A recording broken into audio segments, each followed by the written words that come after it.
Hi, I'm Eric Friedman. I'm the Executive Director of the Mad River Valley Chamber of Commerce, and I'd like to welcome you to our next episode of Tailgate Talks. We're here today with Josh Turka, the owner, proprietor of Fifth Quarter Butchery. Fifth Quarter? We're fifth quarter butcher shop. Okay, excellent. Well, welcome to the Tailgate, my friend. Thank you. Great. Good to be here. Yeah, so how long have you been in business now?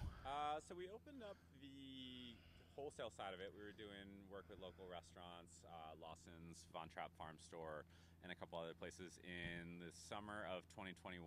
And then we opened up our first and only retail location in the fall of 2022. Right here in the Taste Place. Right here in the Taste Place, yeah. So we're going on 2 years for our retail location now. Pretty interesting. So, does this? I mean, you said talk about wholesale. Can you kind of define like what that means? Because you know that's a big part of your business, right? Yeah, so we do two things. I mean, we have our retail shop, which we really enjoy and pride ourselves in. We spend a lot of time interacting with local clientele as well as out-of-towners and second homeowners. But for wholesale, we do a lot of work with local restaurants. I mentioned Lawson's, the Von Trapp Farm Store, up on the Waitsfield Common. We work with a number of inns, including the 1824 House and the Feather. Yeah, I had the pigs and blankets there. They're awesome. Right? So good. Sean's great. I mean, he does wonders with our Farrell's dogs. pretty nice too, right? She's okay, I guess.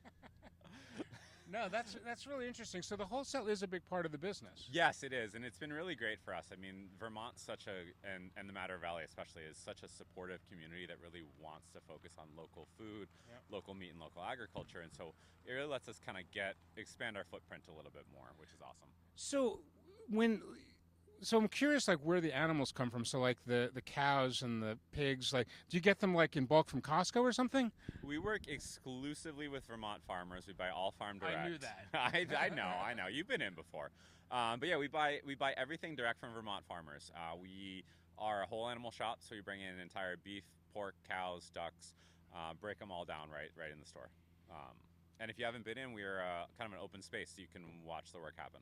Yeah, and you've got some new stuff going on here. You're putting in you're expanding what you're doing. Can you talk about that a little bit? Yeah, absolutely. So we've been doing really great over our 2-3 years of existence, and we got a grant from the state of Vermont to expand our production capacities. So we now have a second room that we're building out. We're hoping to have it ready before Christmas of this year, and it'll let us just really continue to expand our wholesale footprint as well as offer more out of the retail shop.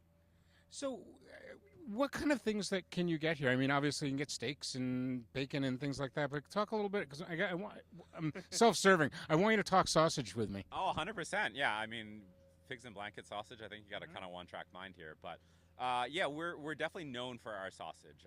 We've really gotten a big following, Which is pretty weird for a couple of Jewish guys, right? 100%. But we've got over 75 different varieties of sausage that we make.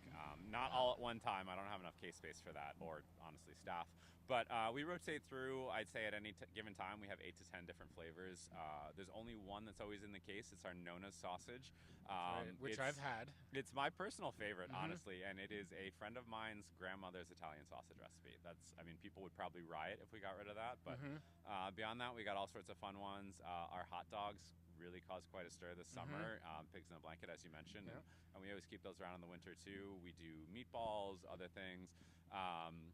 Also, growing up in Philly, I had to do some pork rolls, so we've got a kind of Taylor-style pork roll that we started making recently. Hey, wait, Philly, isn't this more of isn't that Jersey? Or isn't that our thing?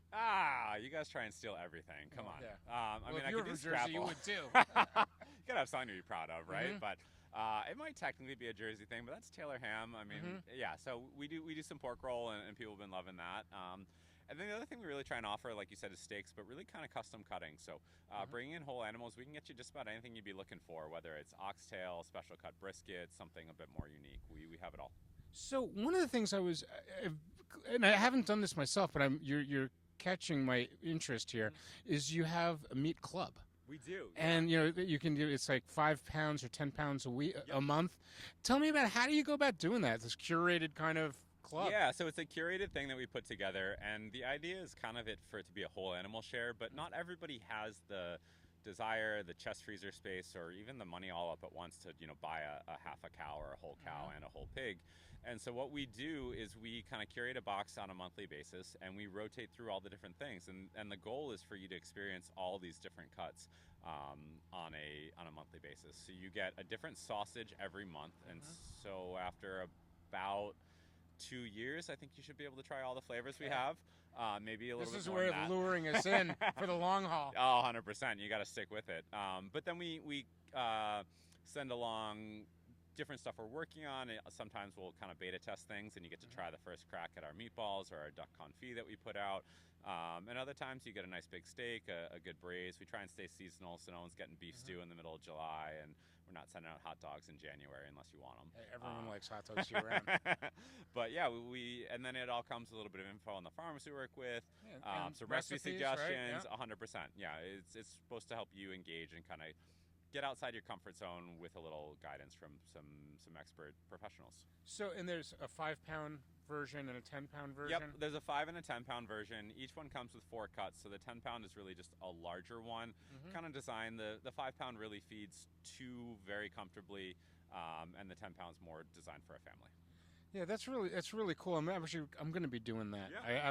I'm really psyched about doing that because I've noticed there's so many different types of cuts that I wouldn't normally get. You don't see in the store, you might not get, and so yeah, I'm really excited about doing that and trying some new stuff. Yeah, and we found that butcher shops can be rather intimidating for people who aren't familiar with them. We're all used to going to Shaw's or whatever your local grocery store is and just grabbing a packaged thing. And it's all the same. You got your strip steaks, your rib steaks, and your chuck, and that's about it. When you come into us, I mean, you see somebody carrying a half a pig over their shoulder and wielding around a handsaw, and it feels a little stressful, and you may not feel comfortable asking about everything in the case. And so this is kind of a way of trying to bridge that gap. And we've had a lot of people who come in, they're part of the meat club, they get a cut, and they say, I would have never bought that, but this is one of my new favorites. And so that's really, really rewarding. So one of the interesting things is I know we've talked a bunch in the just in the shop, and that you come from a science background. I do, yeah, right? Yeah. I actually have a master's degree in geochemistry before blowing all that up. Which is such a traditional trajectory for becoming a butcher. How did you get into the butcher thing? So after I went to college and then did my master's degree, I was actually on track to do a PhD and in meat science. I wish I had gone into food science. I think it's fascinating, but just wasn't for me. I thought I wanted to go into academics, and what I liked about that was clearly going to go away, and what I hated doing, sitting in front of a computer writing papers, it wasn't for me. And so left that world. I spent about 8 years working in restaurants, and towards the end of that, I became really, really interested in local food, local meat, and really felt like there was a lack of what we were doing around. If you care about where your meat comes from, there aren't really a lot of options, especially in New England, which is embarrassing given how many quality farmers there are in Vermont. And at best, you can go to a farmer and buy something out of their freezer, and who knows how long it's been there, and who knows how it got processed, and you better hope they have the right size for you. And so our goal is really to kind of help support Vermont farmers and promote all the quality work they're doing and make it more accessible to the general public. Right, and I know that there's a lack of butchering facilities for farmers, right? I mean, that's a big need. I remember hearing, when the food hub got started, that was a big part of it, right? It still is. I mean, there's a handful of slaughterhouses, but they tend to be booked a year or even 18 months in advance. So for a lot of the smaller farmers, it can be really hard to project when you're going to have pigs 18 months from now. And that's another thing that we do with our wholesale is on top of selling our own line, we work with Vermont farmers and do what's called co-packing. So they send us a pig or a cow.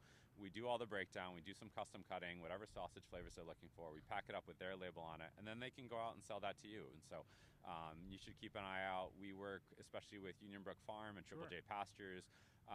Triple J's at both the Waitsfield Farmers Market and the Stowe One. Union Brook's up at the Montpelier. And you'll see we put our little sticker on their logo. So anytime you see that, we've done the cutting processing, and you'll get something actually good. That's really amazing. So how, one of the things, just so you know, you said people are intimidated sometimes going into a butcher shop. I'm definitely have been that guy, probably still am that guy. And you obviously clearly know what the hell you're talking about. But I have to tell you, just seeing Ava and Justin in there, your folks that are in there, they are super knowledgeable too, and really, really nice and helpful.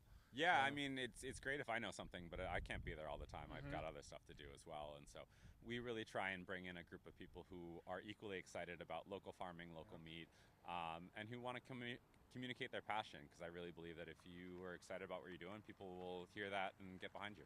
No, absolutely. And then being right where you are in the taste place, you can get all your meat and everything else, right? I mean, the Taste Place was such a natural fit for us when we opened the shop. They've been open for, I think, 8 years now, really focusing on Vermont products, Vermont cheeses. And so we just kind of take that extra little thing that they hadn't offered and pull that full circle.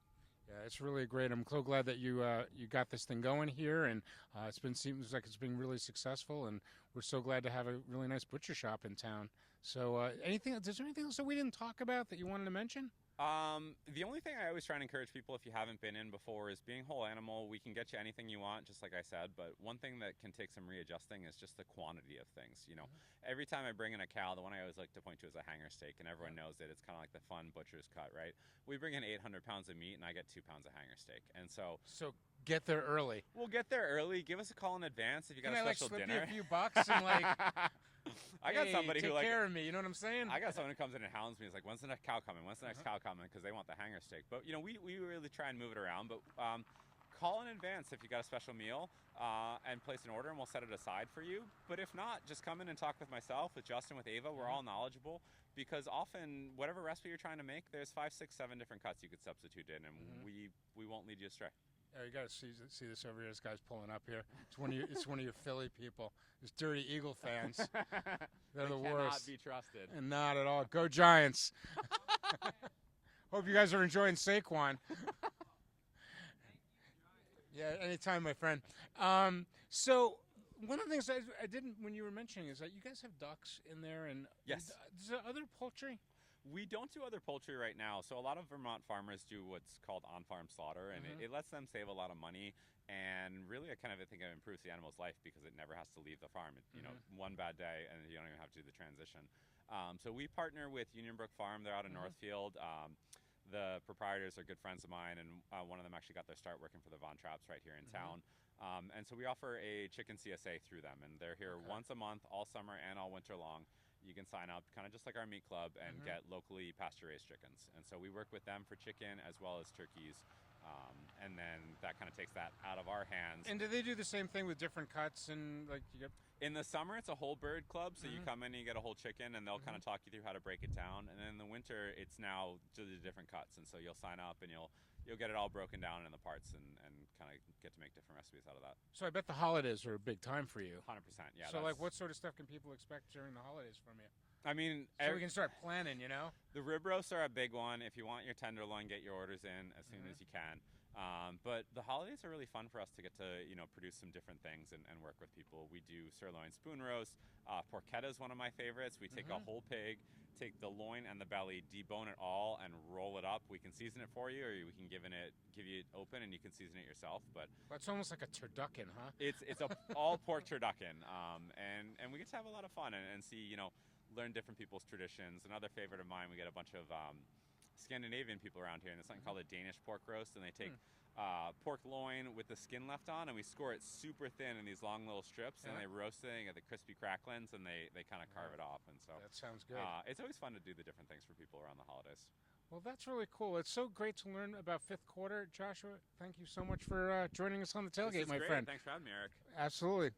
Josh Turks, fifth quarter butcher. Take care, folks.